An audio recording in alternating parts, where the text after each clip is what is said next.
بھائیوں ادھر پیارے بھائیوں مدین کے اندر حضرت شعیب علیہ السلام کو اللہ نے بھیجا۔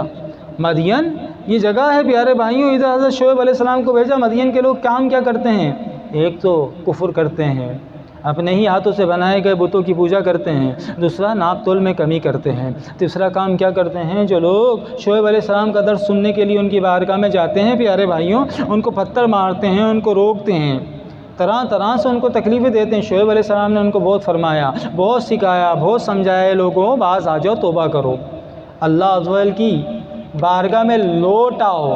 لیکن پیارے بھائیوں جب خواہشات انسان کے سر پہ چڑھ جاتی ہیں تو پھر انسان کی سمجھ میں نہیں آتا، الفاظ کارگر نہیں ہوتے پیارے بھائیوں۔ اللہ کی رحمت سے ہی ہدایت ممکن ہے، جبھی تو فرمایا کہ آپ کا کام ہے فقط بتا دینا، ہدایت دینا تو اللہ کا کام ہے۔ کوئی دل ہے جو اللہ کی محبت میں تڑپنا چاہتا ہے، جب کوئی اللہ کی محبت میں تڑپنا چاہتا ہے تو اللہ اس کو اپنے قریب کر دیتا ہے۔ جبھی تو فرمایا تم ایک قدم میرے قریب آؤ، میں 10 قدم تمہارے قریب آؤں گا، تم ایک مرتبہ مجھے پکارو، میں 10 مرتبہ پکاروں گا تمہیں۔ وَأَوْفُوا بِعَهْدِي أُوفِ بِعَهْدِكُمْ، تم میرے عہد پورے کرو، میں تمہارے عہد پورے کروں گا۔ اے بندے پہل تو کر، فَاذْكُرُونِي أَذْكُرُكُمْ، تم میرا ذکر کرو، میں تمہارا ذکر کروں گا۔ کوئی اگر چاہت اللہ کی رکھ لینا تو اللہ تعالیٰ اس کا مددگار ہو جاتا ہے، اللہ تعالیٰ اس کے لیے کافی ہو جاتا ہے پیارے بھائیوں۔ لیکن جب بندہ ہی اللہ کی چاہت نہ رکھے، بندہ ہی کے دل میں دنیا کی چاہت ہو اور دنیا کی خواہشات کو اپنا معبود بنا لے، دن رات انہی کی فکر میں لگ جائے اور انہی کاموں کے اندر لگ جائے پیارے بھائیوں، اور رب العالمین کی محبت کو یکسر بھلا دے، تو پھر کیسے اس کو ہدایت ملے گی؟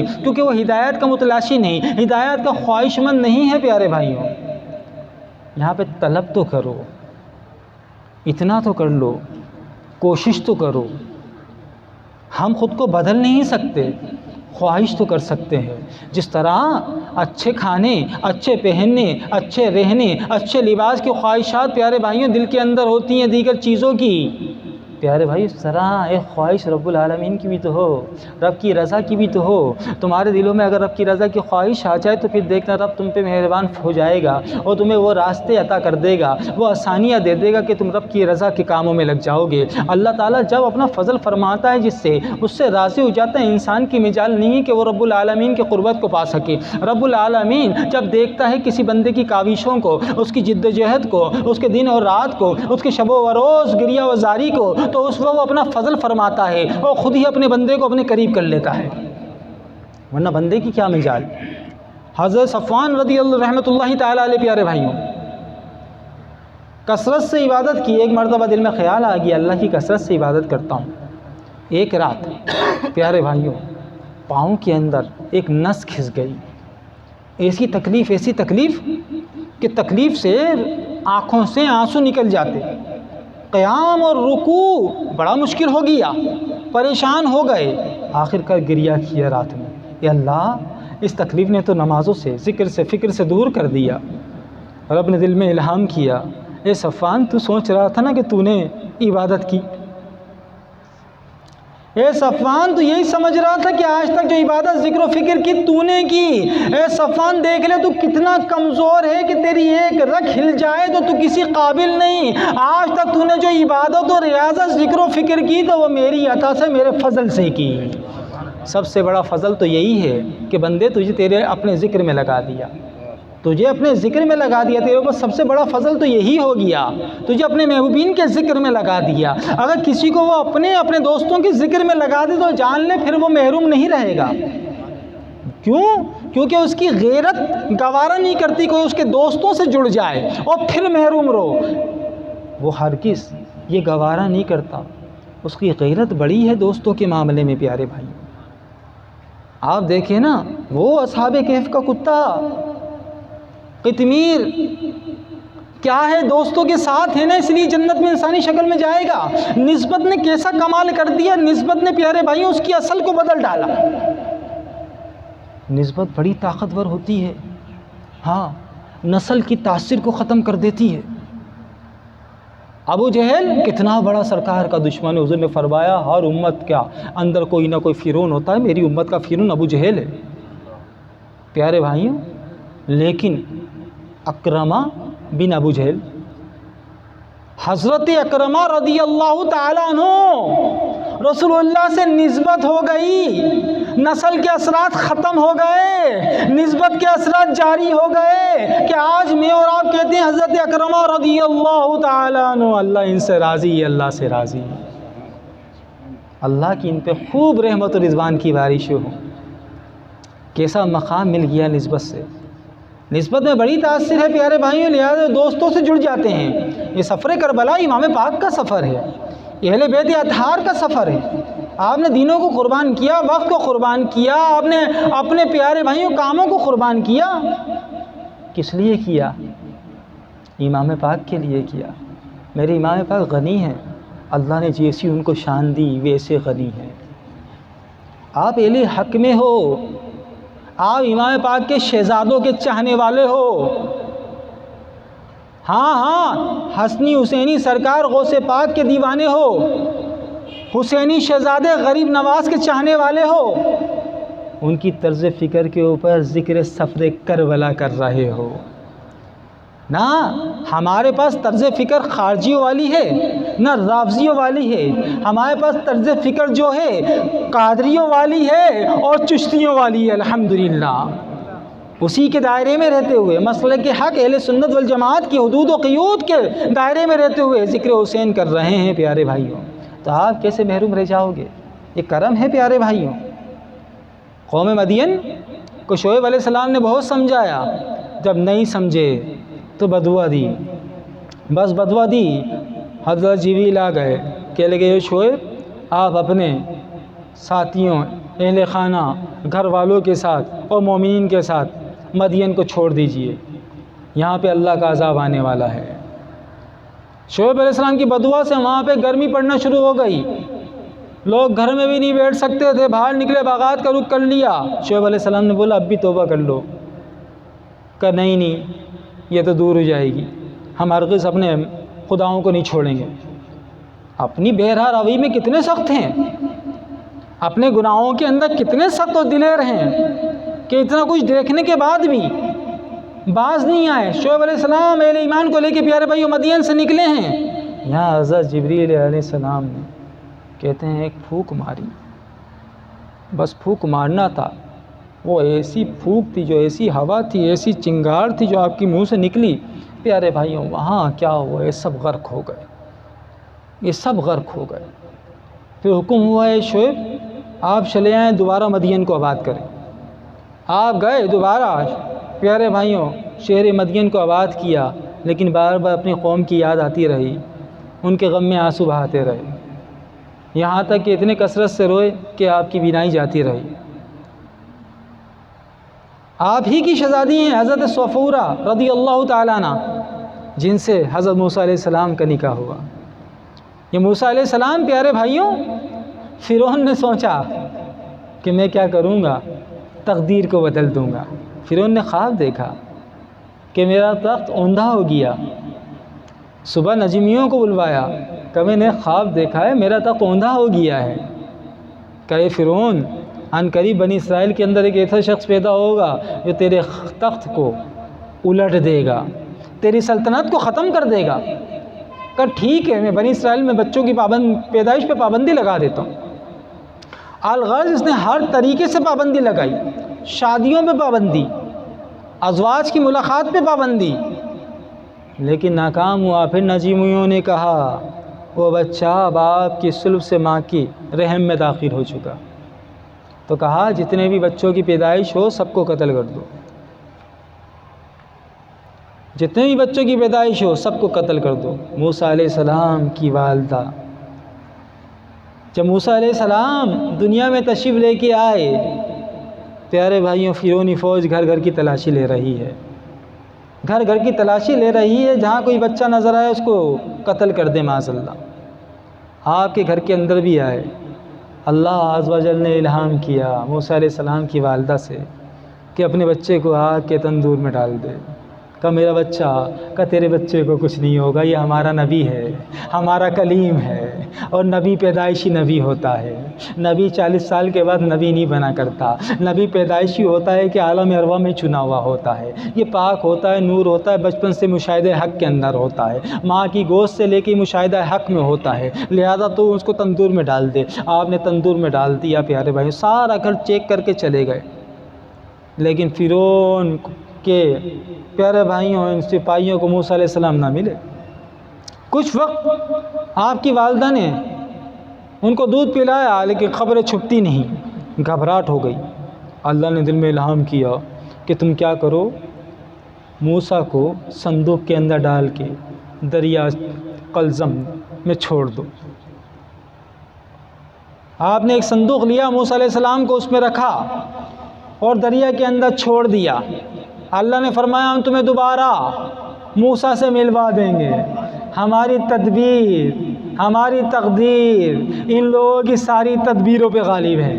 فرعون نے ہر طرح کی تدبیر کی تھی کہ بنی اسرائیل میں بچہ پیدا نہ ہو، بنی اسرائیل میں جو بچے پیدا ہوں ان کے ذبح بھی کر ڈالا، جو کر سکتا تھا وہ کر گزرا، لیکن اللہ کی تقدیر غالب رہی۔ یہ صندوق بیٹھا بیٹھا پیارے بھائیوں، یہ صندوق بیٹھا بیٹھا کہاں آیا؟ یہ دریائے قلزم، دریائے نیل جو ہے، اس کا ایک حصہ پیارے بھائیوں کہاں سے گزرتا ہے؟ فرعون کے محل سے ہوتا ہوا گزرتا ہے۔ فرعون اپنی زوجہ حضرت آسیہ رضی اللہ تعالیٰ عنہ، حضرت آسیہ رضی اللہ تعالیٰ عنہ یہ مومنہ تھیں، فرعون نے ان سے نکاح کیا تھا۔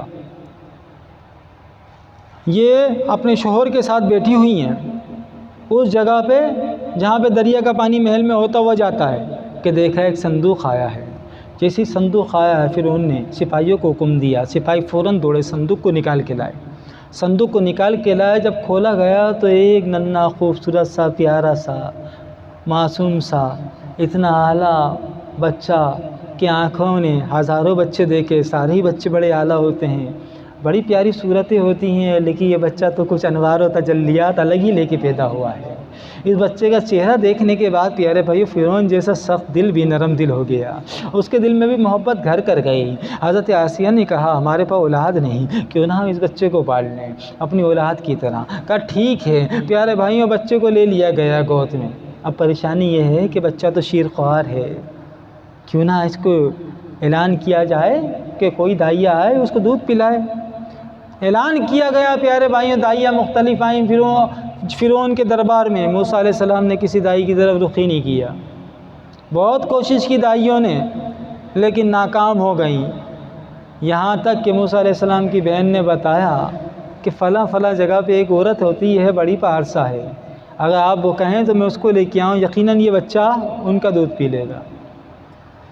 کہا ضرور لے آؤ، فوراً سے بیشتر لے آؤ۔ ان کو لایا گیا۔ جیسے ہی موسیٰ علیہ السلام نے اپنی والدہ کی آغوش کو محسوس کیا، بس فوری طور پہ جان گئے میری ماں ہے۔ پاک پیارے بھائیوں، انبیاء پاک ماؤں کا دودھ پینے والے ہیں، یہ نور والی مائیں ہوتی ہیں پیارے بھائیوں، کیونکہ نور والوں کی پرورش نور والے ہی کرتے ہیں، لہٰذا بچپن سے ہی نبی تھے، بچپن میں ہی پہچان گئے۔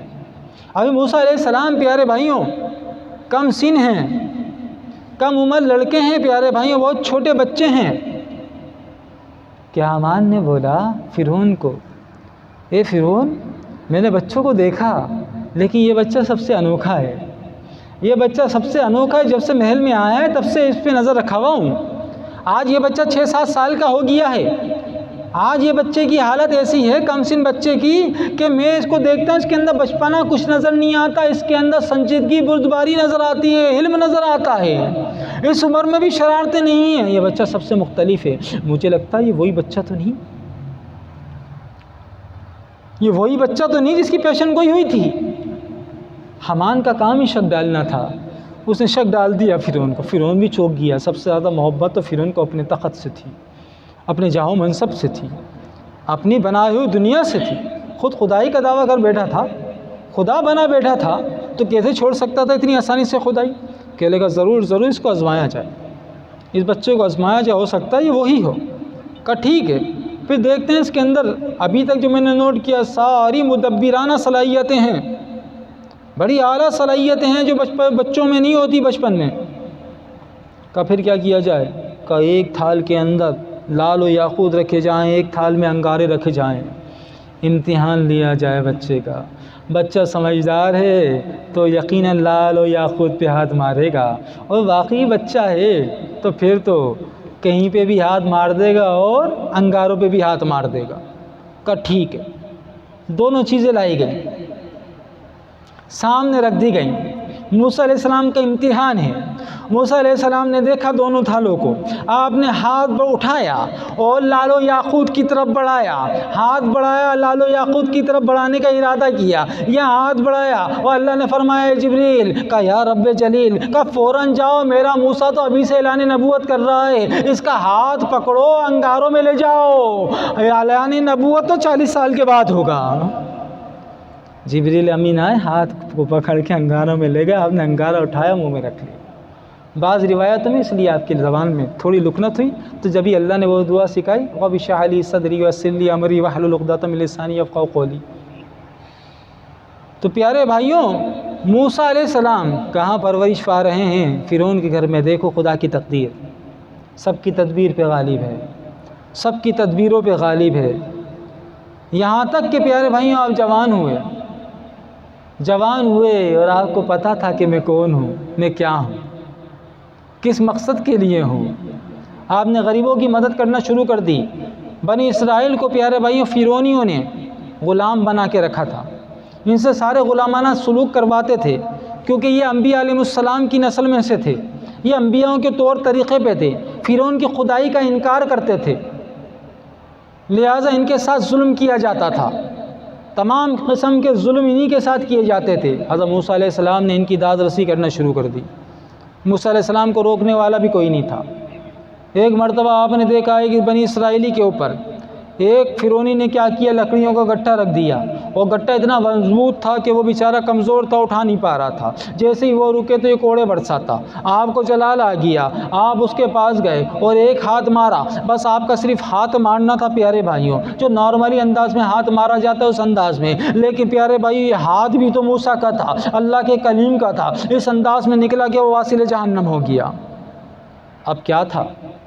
فرعون تک بات پہنچا دی گئی، فرعون تک بات پہنچی، فرعون نے بولا بس موسیٰ علیہ السلام کا بھی سر قلم کیا جائے۔ دربار کے اندر موسیٰ علیہ السلام کے ایک حمایت ہی تھے، وہ آگے کہنے لگے حضور آپ کے قتل کی کوشش کی جائے گی، آپ کو ڈھونڈا جائے گا، آپ کو پکڑا جائے گا، جتنی جلدی ہو سکے چھوڑ دیجیے گا۔ آپ نے پیارے بھائیوں مصر کو چھوڑا اور مدین کی راہ لی۔ آپ مدین پہنچے تھے، وہاں پہ چشمے کے قریب بیٹھے تھے آپ، کہ وہاں پہ دیکھا آپ نے کچھ خواتین آئی ہیں جانوروں کو پانی پلانے، یہی خواتین تھیں حضرت شعیب علیہ السلام کی صاحبزادیاں۔ آپ نے ان کی مدد کی اور بکریوں کے ریوڑ لے کے ان کے ساتھ ان کے گھر گئے۔ حضرت شعیب علیہ السلام کو حضرت صفورہ نے کہا بابا یہ نوجوان دیکھنے میں کردار میں بھی اچھا ہے، کیوں نہ ان کو ہم یہاں پہ بکری چرانے اور دیگر کام کے لیے رکھ لیں۔ شعیب علیہ السلام پہچان چکے تھے، لہذا شعیب علیہ السلام نے اپنے پاس رکھا، کچھ وقت تک آپ کی تربیت میں رہے۔ اس کے بعد آپ ہی سے وہ عصا جو آپ کو عطا ہوا تھا انبیاء علیہ السلام کا، وہ عصا آپ نے موسیٰ علیہ السلام کو دیا۔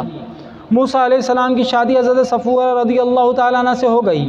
موسیٰ علیہ السلام ایک مرتبہ مصر آئے، اپنی والدہ سے ملنے کے لیے راستے میں تھے حضرت صفورہ کے ساتھ۔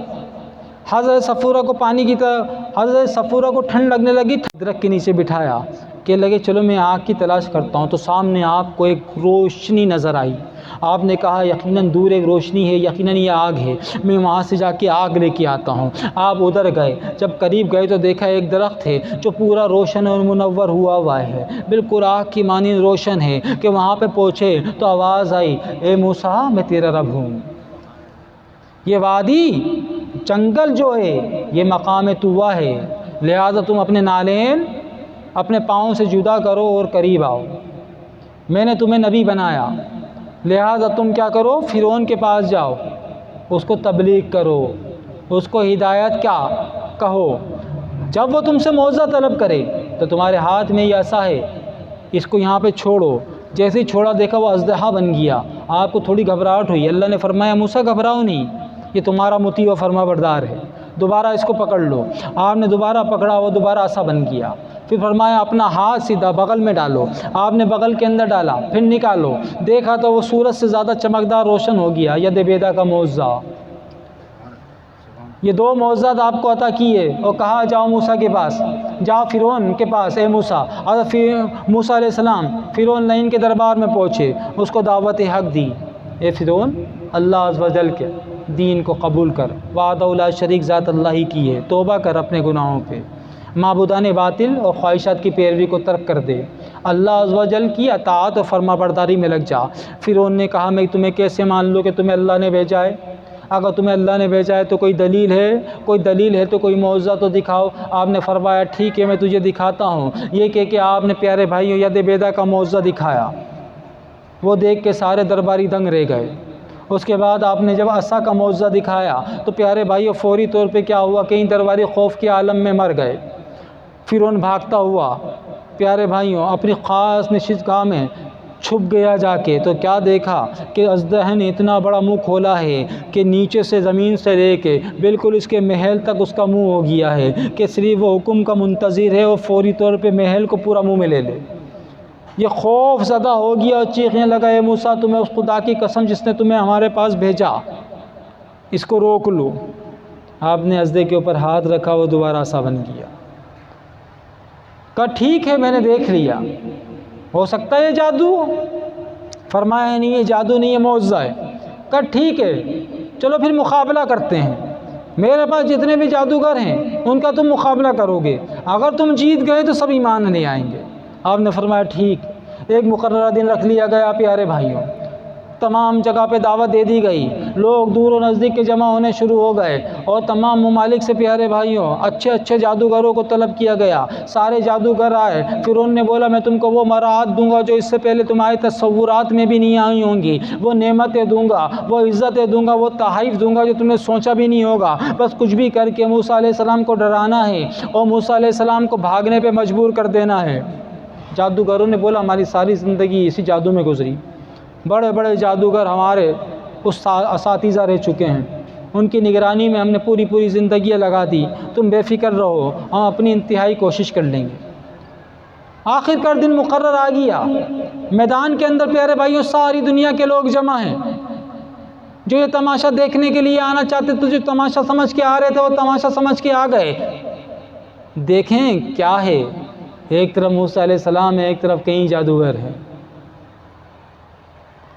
جادوگروں نے موسیٰ علیہ السلام سے کہا حضرت پہلے آپ پھینکیں گے یا ہم پھینکیں؟ پہلے آپ اپنا جادو دکھائیں یا ہم دکھائیں؟ فرمایا نہیں پہلے تم دکھاؤ۔ انہوں نے اپنی لاٹھی ہیں، رسیاں ہیں، میدان میں پھینکی، بس پھینکی میدان میں تو کیا ہوا، وہ نظر بندی ہو گئی لوگوں کی اور وہ لوگوں کو سانپوں کی شکل میں نظر آئیں، بڑے بڑے سانپوں کی شکل میں۔ دیکھو تو میدان کے اندر جگہ جگہ سانپ ہی ہیں اور سانپ لپکتے ہوئے آ رہے ہیں، چاروں طرف سے لپکتے ہوئے آ رہے ہیں موسیٰ علیہ السلام کی طرف۔ اللہ نے فرمایا موسیٰ اپنے عصا کو چھوڑ دو۔ آپ نے اپنے عصا کو چھوڑا تو وہ ایسا اژدہا بنا جس نے سارے سانپوں کو نگل لیا، سارے سانپوں کو نگل لیا۔ جب جادوگروں نے یہ دیکھا تو فوری طور پہ سجدے میں گر گئے اور کہنے لگے ہم موسیٰ اور ہارون کے رب پر ایمان لے آئے کہ واللہ یہ جو موسیٰ نے دکھایا یہ جادو ہے ہی نہیں، یہ یقیناً اللہ کے نبی کا معجزہ ہے، یہ اللہ کے نبی کا معجزہ ہے، یہ نظر بندی ہو ہی نہیں سکتی، یہ نظر بندی ہو ہی نہیں سکتی، ورنہ ہماری لاٹھیاں ہمارے رسے کہاں چلے گئے۔ یقیناً یہ حقیقت ہے اور یہ حق ہے، ہم ایمان لے آئے۔ فرعون نے جب یہ دیکھا، فرعون کو تو ایمان لانا ہی نہیں تھا، اپنی خدائی تو کسی صورت نہیں چھوڑنا چاہتا تھا۔ پیارے بھائیوں یہ دنیا کے مزے لگ جائیں نا اتنی آسانی سے دور نہیں ہوتے، یہ بادشاہ جاؤ منصب کی خواہشات پیارے بھائیوں اتنی آسانی سے دور نہیں ہوتی۔ ہاں آپ دیکھیں نا، یزید صحابی رسول کا بیٹا تھا، کیا چیز نے مخالفت میں آمدہ کیا امام پاک کی؟ مال و دولت، دنیا کی محبت، جاہ و حشمت، مقام اور مرتبہ، اہل بیت اطہار کی مخالفت، اللہ اس کے رسول کی مخالفت، سب کچھ کر بیٹھا۔ ابن زیاد کو کس چیز نے پیارے بھائی مخالفت میں آمادہ کیا؟ یہی دنیا کی محبت، حکومت، جاؤ منصب. عمر بن سعد، پیارے بھائیوں، سعد بن ابی وقاص رضی اللہ عنہ کے بیٹے، صحابی رسول کے بیٹے، کربلا کے اندر امام کے مخالف ہوئے ہیں، جنگ کی امام پاک سے. کس وجہ سے جنگ کی؟ دنیا کی محبت، ریگی حکومت. ریگی حکومت چاہیے تھی اس کے لیے پیارے بھائیوں دین برباد کر ڈالا. ہاں، جب دنیا کی حکومت، پیارے بھائیوں، دنیا کی خواہش، دنیا کی محبت جب قلب پہ غالب ہو جاتی ہے نا، پھر یہ انسان کے دین کو بھی برباد کر ڈالتی ہے. لہٰذا اس سے بچنا ہے جتنا ہو سکے. بار بار اللہ سے دعا کرنی ہے اس سے بچنے کی. فرعون کے اندر دنیا کی محبت غالب ہے، یہ کچھ بھی کر کے دنیا سے اپنے آپ کو نکالنا نہیں چاہتا، حکومت کرنا چاہتا ہے. اس نے کیا کیا؟ ایمان لانے کے بجائے جو جادوگر ایمان لے آئے تھے ان سب کو پکڑ لیا، کہا میں تمہارے کو اب تکلیف دوں گا، تم نے پہلے سے پلاننگ کی ہوئی تھی. اس نے ان پہ بہتان لگا دیا، تم نے پہلے سے موسیٰ علیہ السلام سے اپنا معاملہ سیٹ کیا ہوا تھا کہ ہم یوں کریں گے، ہار جائیں گے تو ہم ایمان لے آئیں گے، لہٰذا میں تمہیں سزا دوں گا. اور انہوں نے بولا اے فرعون، تو وہ نہیں دیکھ سکا جو ہم نے دیکھا. جب ہم نے سجدہ کیا تجھے نہیں پتا کہ اللہ نے ہمیں کیا نظارے دکھا دیے، ہم نے جلوہ الہی کو دیکھا. فرعون نے کہا میں تمہیں ایسی سزا دوں گا جو آج سے پہلے کسی کو نہیں دی ہوگی. تمہارا سیدھا ہاتھ الٹی ٹانگ کاٹوں گا، تمہیں درختوں کے اوپر لٹکا دوں گا اور تمہیں بڑی اذیتیں دے کے ماروں گا. پیارے بھائیوں یہی کیا اس نے ان کے ساتھ. کہتے ہیں ان لمحات میں اللہ نے کیا کیا؟ اللہ عز و جل نے یہ کام کیا کہ ان کی آنکھوں کے سامنے جنت کو کر دیا. یہ جنت کے مشاہدے کر رہے تھے، لہذا تکلیف کے اثرات کو تو بھول ہی گئے اور اسی حالت میں شہادت کے رتبے میں فائز ہو گئے. پیارے بھائیوں راوی لکھتے ہیں کہ موسیٰ علیہ السلام سے جادوگروں کا مقابلہ ہوا اور جادوگروں کی ایمان کی دولت نصیب ہو گئی. تو وجہ کیا ہے؟ وجہ کیا ہوئی؟ جادوگروں کو ایمان کی دولت کس لیے طرح نصیب ہو گئی، کیسے نصیب ہو گئی؟ فرمایا اس کے پیچھے بہت باریک نقطہ بھی ہے. ایک جہاں اللہ کا فضل ہے وہاں پہ ایک باریک نقطہ یہ بھی ہے کہ جادوگر جب جادوگری کے لیے میدان میں آئے مقابلے کے لیے، اب ان کے سامنے موسیٰ علیہ السلام مقابل ہیں، لیکن انہوں نے کیا کہا؟ موسیٰ علیہ السلام کو تعظیم دی، عزت دی، عاجزی اختیار کی. کہا حضور پہلے آپ پھینکیں گے یا ہم پھینکیں گے؟ اجازت لی. اللہ کو یہ تعظیم کرنا موسیٰ کی اتنا پسند آیا کہ اللہ تعالیٰ نے ان کو اپنے جلوے دکھا دیا، ان کو صاحب ایمان کر دیا. دوستوں کی تعظیم بھی محبوب ہے، دوستوں کی دوستی کو محبوب رکھتا ہے. جو دوستوں سے دوستی کر لیتا ہے نا وہ محروم نہیں ہوا کرتا. پیارے اللہ عز و جل اس پہ اپنا کرم فرماتا ہے، اس کو عزت والے مقام عطا فرماتا ہے. پیارے بھائی موسیٰ علیہ السلام نے جب دیکھا بنی اسرائیل کو تکالیف دینے سے فرعون باز نہیں آتا، کہ یا اللہ فرعون کو غرق کر دے. اللہ نے فرمایا باہر ٹھہر گئی، اے موسیٰ فلاں فلاں رات میں تم کیا کرو، اپنی بنی اسرائیل کو لے کے نکل جاؤ، فرعون اور فرعونیوں کو ہم غرق کر دیں گے. آپ بنی اسرائیلیوں کو لے کے دریا قلزم کی طرف پہنچے. پیارے بھائیوں فرعون کو پتہ چل گیا. فرعون نے بولا جتنی جلدی ہو سکے موسیٰ علیہ السلام بنی اسرائیلیوں کو روکو، چاہے کچھ بھی کرنا پڑ جائے، اور خود بھی لشکر میں سوار ہو گیا. جیسے ہی فرعون کی فوج کو دیکھا موسیٰ علیہ السلام نے آتی ہوئی، اللہ نے فرمایا اے موسیٰ دریا کے اندر اپنا عصا مارو. آپ نے دریا میں اپنا عصا مارا، دریا میں 12 دروازے بن گئے اور 12 راستے بن گئے، ایسے راستے جو پکی سڑک کی طرح تھے. 12 قبیلے تھے بنی اسرائیل کے، یہ 12 قبیلے ان 12 راستوں سے گزرنے لگے اور اس طرح گزرتے تھے. راوی لکھتے ہیں جو راستے بنے اور جو پانی دیواروں کی شکل میں کھڑا ہو گیا وہ بالکل شیشے کی طرح تھا، اس طرح کے ایک دوسرے کو دیکھتے ہوئے بھی جا رہے تھے. اللہ نے اس طرح ان کو دریا کے پار لگایا. جب فرعون نے دیکھا وہ دریا کے پار اس انداز میں جا رہے ہیں، فرعون کو اب بھی نہیں سوجی توبہ کی کہ یہ کیسے ممکن ہے. فرعون نے بولا نہیں اب ہم بھی دریا کے اندر اسی راستے سے گھس جاتے ہیں. وہ بھی پیچھے پیچھے گھسا. جیسے ہی موسیٰ علیہ السلام اور بنی اسرائیلی دریا کے پار پہنچ گئے، اتر گئے، ویسے ہی اللہ نے دریا کو حکم دیا، دریا مل گیا آپس میں اور فرعون کو غرق کر دیا. فرعون غرق ہوتے ہوئے بولنے لگا میں ایمان لایا موسیٰ اور ہارون کے رب پہ. کہا گیا اب کیا ایمان لانا، اب تو نے ملائکہ کو دیکھ لیا، اب تو وقت نزا ہے تیرا، وقت نزع پہ ملائکہ کو دیکھ لیا، اب توبہ کا دروازہ بند ہو چکا۔ توبہ کا دروازہ کب تک کھلا ہے؟ جب تک موت نہیں آتی تب تک کھلا ہے۔ آزمائشیں ہوئی، نبیوں کی بھی ہوئی آزمائشیں پیارے بھائیوں۔ نبیوں نے حق کی دعوت کو نہیں چھوڑا، اپنی پوری زندگی حق کی دعوت میں رہے پیارے بھائیوں۔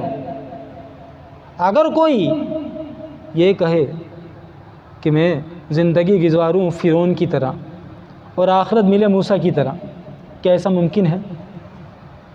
نہیں پیارے بھائیوں، نہیں۔ زندگی بھی موسیٰ علیہ السلام جیسی گزارنی ہوگی تو آخرت بھی موسیٰ علیہ السلام جیسی ملے گی۔ زندگی ہم اور آپ یزید جیسی گزاریں اور یہ کہیں کہ آخرت میں امام حسین کا پڑوس مل جائے، ہرگز نہیں پیارے بھائیوں۔ جس نے جس قوم سے مشابہت رکھی وہ اسی کے ساتھ ہے۔ مشابہت پیارے بھائیوں، اگر محب اپنے محبوب کی مشابہت رکھتا ہے، محب کی یہ بڑی کوالٹی ہے، یہ بڑا خاصہ ہے اس کا۔ وہ محب محبوب کی اداؤں میں اتنا مجبور ہو جاتا ہے کہ ان کو اپنا لیتا ہے، بلکہ اپنائے نہیں بھی نا خود بخود داخل ہونا شروع ہو جاتی ہیں، کیونکہ محبت پیارے بھائیوں خود کو بدلنے کا نام ہے۔ محبت کرنے والا خود کو نہیں بدل رہا ہوتا، محبت اس کو بدل رہی ہوتی ہے پیارے بھائیوں۔ محبت کرنے والا سوچتا تھوڑی ہے، عقل تھوڑی چلاتا ہے پیارے بھائیوں، اس کو تو پتہ ہی نہیں ہوتا، وہ تو دیوانہ عشق ہو چکا ہوتا ہے، وہ تو دیوانگی میں حد سے بڑھ چکا ہوتا ہے پیارے بھائی۔ اگر ہم یزید جیسی زندگی گزاریں اور تمنا یہ کریں کہ آخرت میں حسین کا پڑوس مل جائے پیارے بھائی، یہ تو سری نادانی ہے، بے وقوفانہ جملہ ہے، اپنے آپ کو دھوکے میں رکھنا ہے۔ امام پاک سے اگر رشتہ جوڑنا چاہتے ہو تو صحیح رشتہ جوڑو، حقیقی رشتہ جوڑو، دھوکے بازی والا نہیں، مکمل سچا پکا رشتہ جوڑو۔ ظاہر بھی ان کے ظاہر جیسا بناؤ، باطن بھی ان کے باطن جیسا بناؤ، تو پھر یقیناً وہاں پہ پڑوس ضرور ملے گا۔ جو جس قوم سے مشابہت رکھتا ہے اسی سے ہے، بروز محشر اسی کے ساتھ ہوگا۔